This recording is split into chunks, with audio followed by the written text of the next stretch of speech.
Hello મિત્રો, આજે આપણે સોલિડ મસ્તી બનાવીશું જે માર્કેટમાં બહુ સરસ મળે છે. અહીંયા આપણે કિડ્સ માટે હેલ્ધી બનાવીશું. તો તેના માટે મેં એક તપેલી લીધી છે જેમાં 4 થી 5 ગ્લાસ જેટલું પાણી લીધેલું છે. પછી એમાં મેં થોડું ઓઇલ નાખ્યું છે અને થોડી હળદર કલર માટે, અને એની અંદર પછી સ્વાદ અનુસાર થોડું મીઠું નાખવાનું છે.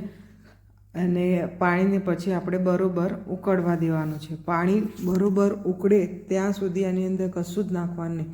હવે આપણું આ પાણી ઉકળી ગયું છે, તો હવે એની અંદર આપણે સોલિડ મસ્તી બનાવવા માટેના, એટલે કે અહીંયા મેં ગ્રાન્ડ ઇટાલિયન પાસ્તા લીધા છે. માર્કેટમાં તમે કોઈ બી પાસ્તા લઈ શકો છો. અહીંયા મેં અડધો બાઉલ જેટલા પાસ્તા લીધા છે. હવે તેને બોઇલ કરેલા પાણીમાં નાખીશું અને થોડા ટાઈમે આપણે એને હલાવતા રહીશું કે જેથી કરીને પાસ્તા એકબીજા જોડે ચોટે નહીં અને સ્ટીકી ના બને. હવે આ પાણીને આપણે 5 થી 10 મિનિટ સુધી તમે બોઇલ કરશો એટલે ઓટોમેટિક તમારા પાસ્તા વ્યવસ્થિત બોઇલ થઈ જશે. તમે અહીંયા જોઈ શકો છો કે કેટલા સોફ્ટ બોઇલ થઈ ગયેલા છે પાસ્તા.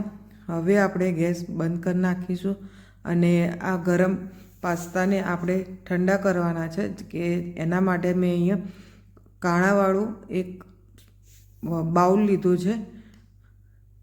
અને હવે એના અંદરથી ગરમ પાણી નીકળી જાય પછી એની ઉપર તરત જ આપણે ઠંડા ચીલ્ડ પાણીથી એને ધોઈ નાખવાના છે, કે જેથી જે પાસ્તા બોઇલ કરવાની પ્રોસેસ હોય છે તે અહીંયા સ્ટોપ થઈ જાય, એટલે વધારે પડતા એ ચડી ના જાય.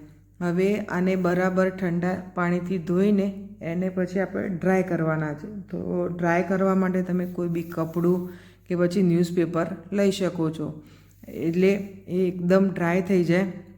આ રીતે મેં અહીંયા કપડા ઉપર પાથરેલા છે.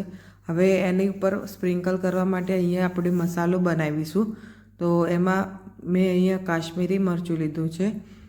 તમે કોઈ બી લઈ શકો છો, આની જગ્યાએ બીજું કોઈ કલરવાળું કે સ્પાઇસી. એની પછી થોડું લેવાની છે હળદર, થોડું મીઠું ઓલરેડી આપણે પહેલાં લીધેલું છે એટલે એ પ્રમાણે લેવાનું. ધાણા જીરું પાવડર, એના પછી લેવાનું છે સંચળ, અને એના પછી તમે એડ કરી શકો ગરમ મસાલો. અહીંયા મસાલામાં તમે પ્લસ માઇનસ તમારા ટેસ્ટ પ્રમાણે કરી શકો છો. આ છે આમચૂર પાવડર. હવે આ બધા મસાલાને એકબીજામાં મિક્સ કરી દેવાના. અને હવે આ ડ્રાય થયેલા પાસ્તાને મેં એક બાઉલમાં લઈને એની ઉપર મેદો સ્પ્રિંકલ કરવાનો છે. અહીંયા તમે મેદાની જગ્યાએ ચોખાનો પાવડર કે પછી કોર્નફ્લોર પણ લઈ શકો છો.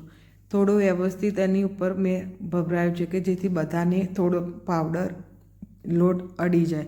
હવે આ વ્યવસ્થિત એને હલાવીને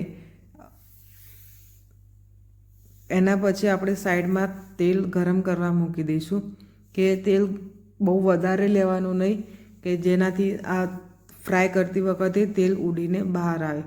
અહીંયા મેં થોડું માપનું જ તેલ લીધેલું છે. હવે એની અંદર આપણે પાસ્તા ફ્રાય કરીશું. હવે એને એટલે સુધી ફ્રાય કરવાના કે બ્રાઉન રંગ દેખાય. તો મિત્રો, આ રીતે ક્રિસ્પી અને ટેસ્ટી સોલિડ મસ્તી રેડી થઈ ગયા છે.